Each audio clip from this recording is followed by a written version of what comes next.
Shalom, sahabat Lexio Divina yang dikasihi Tuhan Yesus Kristus. Seri Christ-Centered, Cross-Centered juga bertepatan dengan kita merayakan Jumat Agung dan juga Minggu Paskah. Haleluya. Episode yang terakhir yang berjudul Sukacita dan Kemenangan Salib. Ya, sukacita dan kemenangan. G. Campbell Morgan berkata, "Every living experience of Christianity begins at the cross." Inilah titik awal segala sesuatu, baik itu keselamatan yang mempengaruhi sampai kepada kehidupan kekal, termasuk pengalaman tentang sukacita. Ibrani 12 ayat 2 menjelaskan bahwa yang menarik Yesus Kristus bersedia untuk pergi ke kayu salib, menghadapi penolakan, penyangkalan, penghinaan, bahkan kematian, kesengsaraan. Itu semua yang menarik dia adalah sukacita yang ada di dalam salib itu. Jadi Yesus sendiri pergi ke kayu salib untuk tujuan sukacita. Dia membeli sukacita, dia menciptakan sukacita, dan dia menawarkan sukacita. Yang pertama bahwa Yesus membeli sukacita dengan darahnya sendiri. Pada waktu kegelapan dan kuasa kegelapan itu berpesta pora, penguasa dunia berpesta pora karena menganggap ada kemenangan atas kematian Raja orang Yahudi Kristus Yesus Mesias itu. Tetapi justru di tengah-tengah kebrutalan manusia yang berusaha untuk meniadakan Tuhan, Bapa Sorgawi menjawab seruan Yesus yang banyak orang berpikir Tuhan meninggalkan dia. Eli, Eli, atau Eloi, Eloi lama sabachthani. Allahku, Allahku, mengapa engkau meninggalkan aku? Tapi setelah itu kalau kita lihat bahwa Tuhan menjawab seruan Yesus dengan apa? Dengan satu situasi yang luar biasa, di mana dikatakan ada gempa bumi, tirai yang menghalangi bait suci antara ruang kudus dan ruang maha kudus itu dibelah dua. Sehingga kemudian bahkan ada orang-orang mati bangkit dan orang kudus itu pergi ke kota suci bersama Yesus pada waktu dibangkitkan. Tiga situasi ini memperlihatkan bahwa adanya satu kemenangan yang Bapa berikan kepada Yesus Kristus. Bahwa ketika dia bangkit, dia membeli kita dengan darahnya yang mahal. Termasuk dia membeli sukacita dengan harga yang begitu mahal, yaitu darahnya sendiri.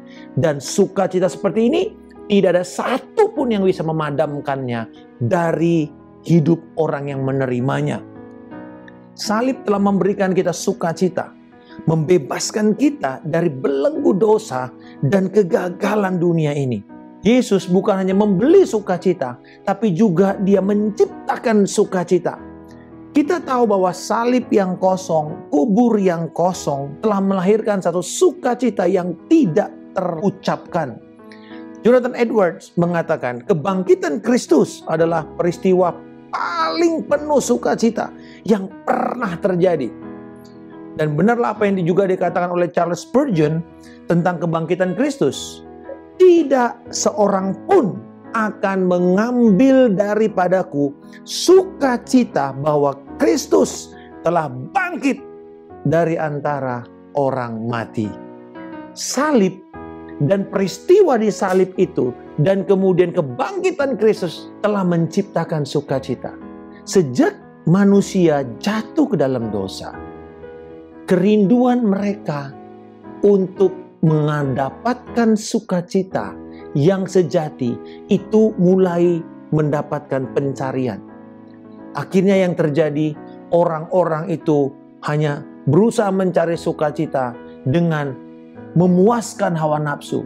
Di dalam zaman Nuh dikatakan mereka makan, minum, pesta pora, kawin mengawinkan. Mereka berpikir bahwa disitulah kesukacita. Ternyata ujungnya adalah kebinasaan, kepunahan. Lalu kemudian orang berusaha melakukan dengan cara menyembah dewa, menyembah kekuatan, kuasa-kuasa, roh-roh jahat, roh kuasa mistis untuk mendapatkan sukacita. Tapi justru mereka tertekan dengan peristiwa tulah itu adalah dewa-dewa Mesir yang dihadapi oleh Tuhan termasuk Firaun sendiri.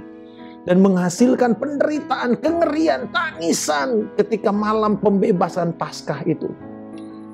Abad berjalan, orang-orang berusaha untuk mendapatkan sukacita dengan ramuan obat-obatan. Ekstasi itu bukan barang baru. Itu adalah kata di mana orang mencapai sukacita meluap-luap. Tetapi apa caranya? Mereka mencari ramuan obat. Mereka mendapatkan alkohol untuk memuaskan semua itu. Bahkan kuasa-kuasa kegelapan. Tapi tidak mendapatkan sukacita. Sampai di kayu salib, Yesus naik dan memikul semua duka cita manusia yang paling dalam dan paling tinggi. Lalu kemudian ketika dia bangkit dari antara orang mati, dia menawarkan satu sukacita. Dia melahirkan sukacita yang dirindukan oleh semua manusia. Dan sukacita ini nantinya mencapai puncak kulminasi pada waktu setiap orang yang percaya mendapatkan sukacita di sorga itu bersama dengan pernikahan anak domba. Kita bersama-sama dalam pesta pernikahan anak domba di sorga. Dan juga bersama dia dalam kemuliaan yang memerintah. Kerinduan Yesus setelah dia bangkit dari antara orang mati tergenapi saat dia mengatakan dalam Yohanes 15 ayat 11. Semuanya itu kukatakan kepadamu supaya sukacitaku ada di dalam kamu dan sukacitamu menjadi penuh. Jadi sukacita Yesus itu yang dari sorga itu diberikan kepada orang, kepada murid-muridnya. Supaya sukacita murid-murid jadi penuh. Yohanes 16 ayat 22, demikian juga kamu sekarang diliputi duka cita. Karena kamu akan kehilangan Yesus waktu dia disalib.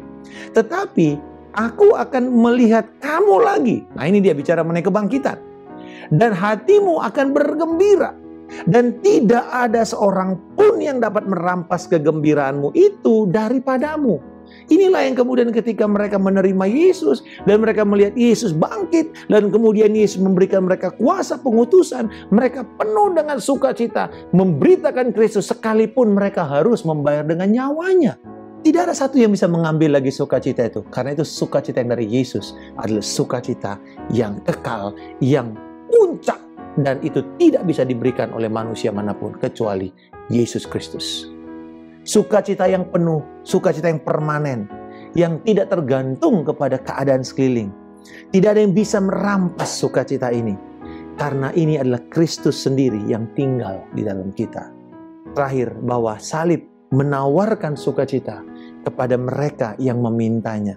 Dan pada hari itu, kamu tidak akan menanyakan apa-apa kepadaku. Aku berkata kepadamu, sesungguhnya segala sesuatu yang kamu minta kepada Bapa akan diberikannya kepadamu dalam namaku. Sampai sekarang, kamu belum meminta sesuatu pun dalam namaku.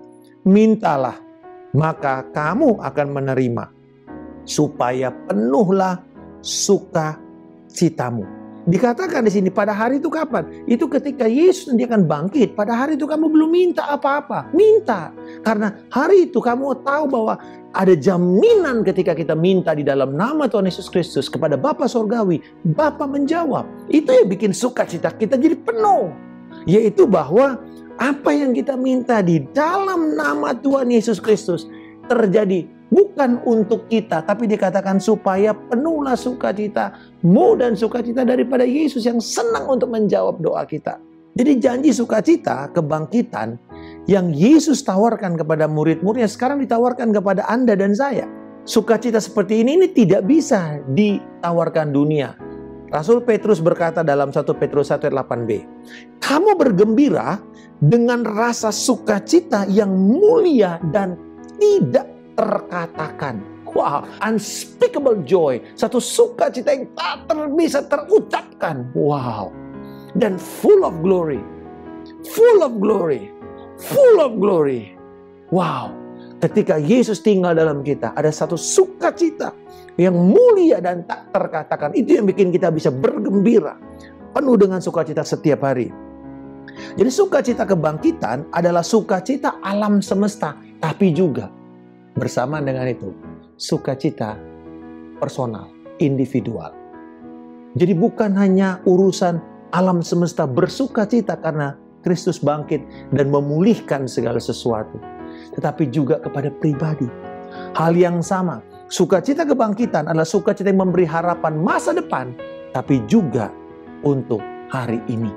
Tim Keller berkata, kebangkitan Kristus tidak hanya memberikan Anda pengharapan akan masa depan. Ia juga memberikan harapan untuk menangani bekas-bekas luka Anda sekarang. Oh, kita bersyukur. Ternyata sukacita kebangkitan Kristus bukan hanya menjamin akan masa depan kita yang gilang gemilang, penuh dengan pengharapan, masa depan yang cerah, tapi bahkan untuk luka-luka, penderitaan, kesukaran, pergumulan yang kita lewati sekarang ini, kita bisa mendapat sukacita dan pengharapan yang sama. Karena Kristus telah bangkit dari antara orang mati, maut telah dikalahkan. Ini waktunya kita bersukacita. Haleluya. Hari ini, sahabat Lex Divina yang dikasihi Tuhan Yesus Kristus, di hari kita merayakan Paskah, mari kita rayakan sukacita kebangkitan Kristus. Dan kita juga berdoa terus setiap hari, agar kiranya sukacita itu makin lama makin besar, meluap, dan mengalir kepada orang sekeliling kita. Dan bahkan sukacita ini akan terus kita jaga sampai kita bertemu muka dengan Yesus Kristus. Sampai kepada kekekalan. Jangan menyerah di tengah jalan. Sahabat Lex Divina, hari ini dan Paskah ini menjadi berita sukacita kepada kita semua. Bukan cuma maut telah dikalahkan yang bikin kita bersukacita, tapi jaminan kekal di masa depan dan saat ini ada kemenangan. Bapa di surga, kami bersyukur untuk kebangkitan Kristus, untuk salib yang menjadi titik awal sukacita kami. Engkau telah beli sukacita itu dengan darah-Mu yang mahal. Engkau ciptakan sukacita yang sejati yang tidak bisa dibuat oleh manusia manapun.